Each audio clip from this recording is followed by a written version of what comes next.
Hello again, this is your cameraman Dan for another update for March 1st, 2023.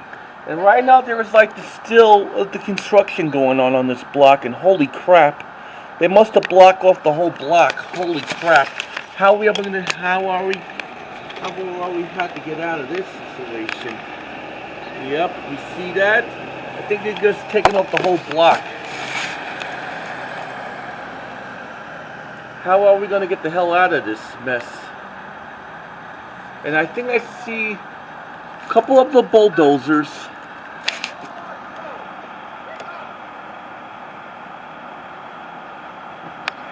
And I think I see something inside of that truck anyway. I'll give you like a little close-up.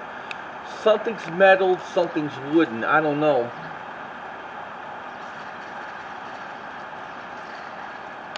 And still today is March 1st, 2023, and it's right now about 8:33 in the morning. Yep. It's still kind of cold, but it's going to warm up a little bit later on.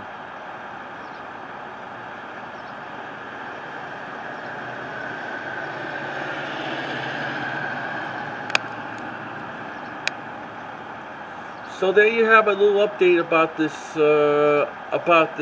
garage area, or doing like the street. Who the hell knows? Maybe it's the street. We'll see again like a little bit later for the hopefully updates if everything's changing or not. Let's hope they're not going to tear down any more trees or doing anything stupid. Until then, enjoy the garage videos updates. Later.